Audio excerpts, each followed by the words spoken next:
Olá, bem-vindo à nossa quinta aula da Teologia Sistemática. Neste vídeo, quero conversar um pouco com você a respeito da Trindade. Esta é uma matéria, ou este é um assunto, que alguns relutam sobre tanto afirmar quanto a crer na Trindade.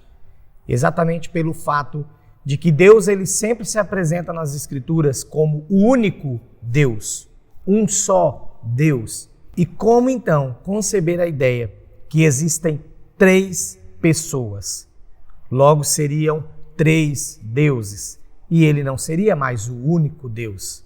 É preciso que nós entendamos o que de fato a palavra Deus significa. E quero começar dizendo, ou por uma pergunta, colocando: a Escritura mostra que existem três pessoas que, por sua natureza, são um único Deus? No Antigo Testamento, Deus fala de si mesmo como sendo o único Deus verdadeiro, como já disse. Contudo, em várias ocasiões, existe a palavra que a ele se refere no plural, tais como Elohim, Deus, e Adonai, Senhor. Em Gênesis, no capítulo 1, no versículo 26, Deus diz: façamos o homem. Então, Deus, embora esta palavra nos remeta a pensar em um, ao mesmo tempo diz: façamos. Então, há a presença de mais pessoas ali. Também temos no livro de Mateus, no capítulo 28, no versículo 19, Jesus dando instruções aos seus discípulos e falando a respeito da grande comissão, instituindo a grande comissão. E ele diz assim, novamente, Mateus 28, 19: Ide, portanto, fazei discípulos de todas as nações, batizando-os em nome do Pai e do Filho e do Espírito Santo. Você não encontrará na Bíblia a palavra Trindade, mas nós temos versículos, como este que eu acabei de ler, como aquele que citei de Gênesis capítulo 1, que de fato reforçam, afirmam que a Trindade existe. Vamos falar um pouco mais a respeito disso a partir de agora. Uma curiosidade do Antigo Testamento e histórica é que, embora os hebreus adorassem um único Deus, o uso de nomes no plural para se referir a ele, o Senhor, confundia até os vizinhos politeístas. Por exemplo, quando os israelitas levaram a Arca do Concerto ao acampamento preparado para enfrentar os filisteus, diz assim a palavra lá em 1 Samuel, capítulo 4, versículos 7 a 8.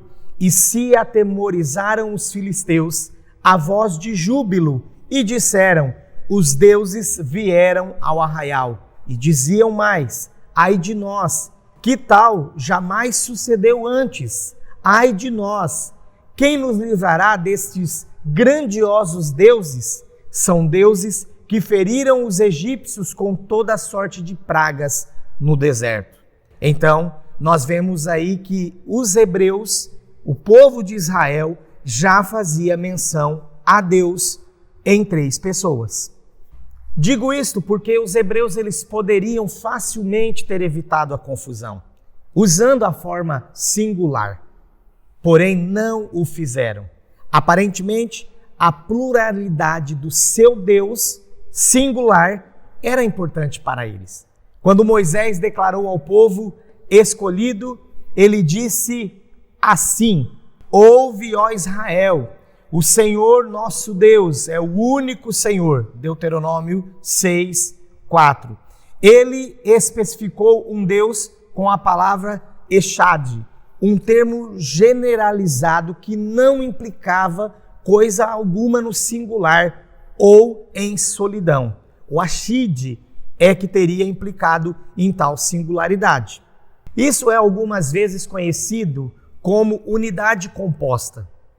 Quero que você confira na Bíblia, na Palavra de Deus, os textos de Gênesis, capítulo 2, versículo 24, Números, capítulo 13, versículo 23 e Juízes, capítulo 20, versículo 8.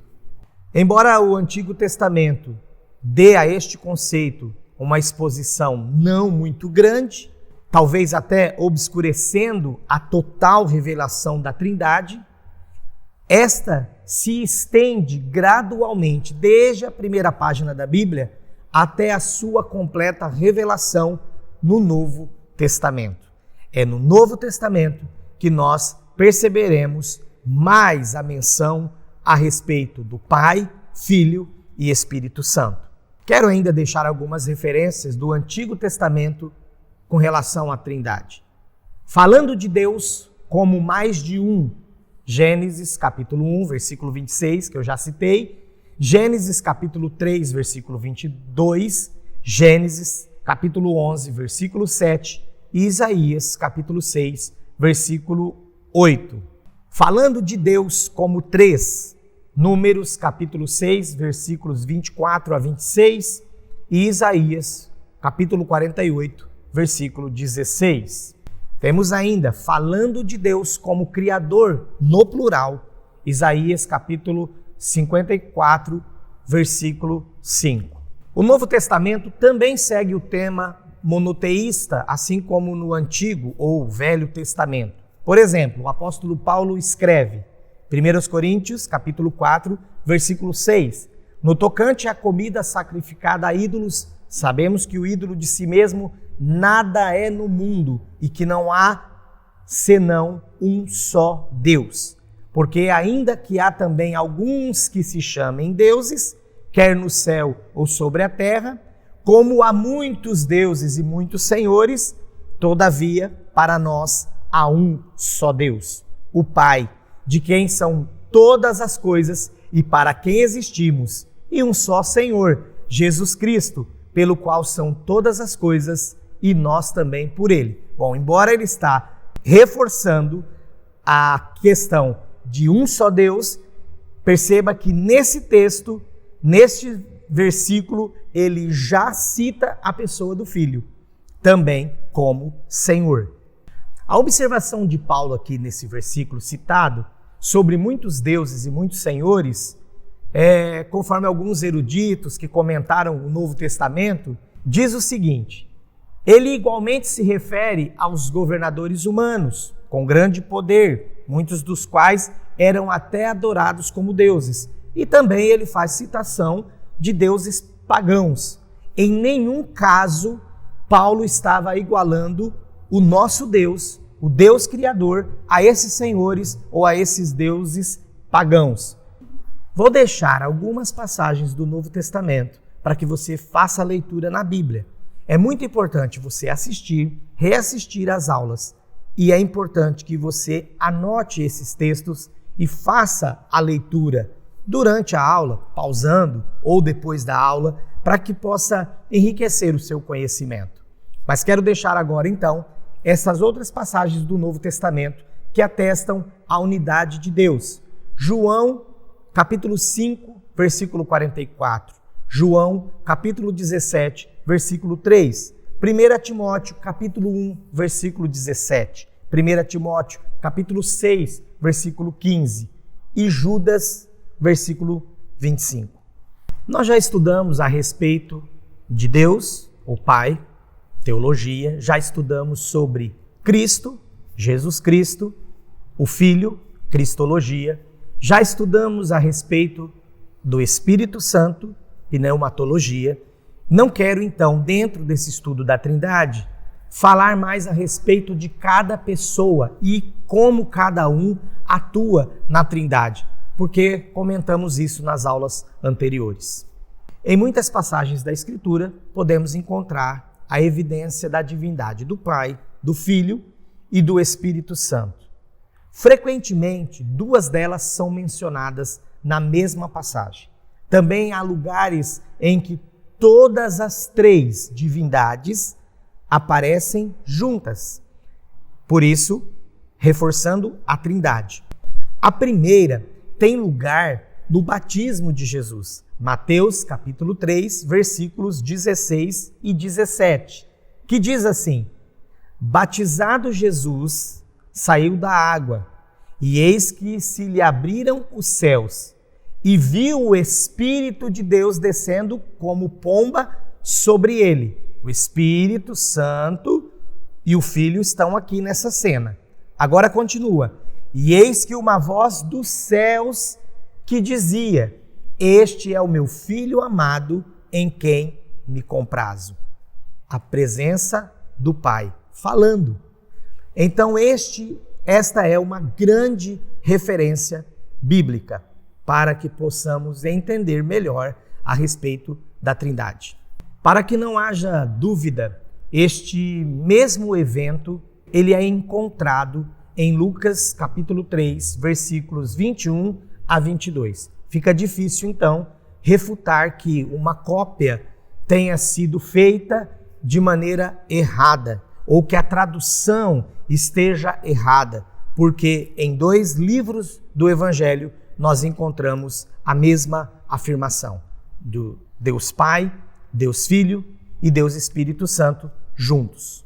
E a segunda aplicação no Novo Testamento, muito usada a respeito da Trindade, é o texto que eu comecei essa aula lendo. Não farei a leitura do versículo novamente, mas quero reforçar a referência bíblica que é Mateus capítulo 28, versículo 19, onde Jesus, o Filho, deixa claro a existência do Pai, do Filho e do Espírito Santo atuando juntos, logo a Trindade.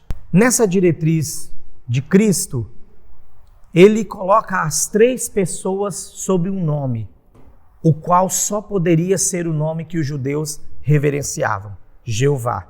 Negar aqui a Trindade seria o mesmo que negar este ensino de Jesus, e o último, enquanto ele estava aqui na terra. O apóstolo Paulo também incluiu em seus escritos a Trindade. E vou terminar essa aula com o versículo que é muito usado no encerramento dos nossos cultos, denominada de bênção apostólica.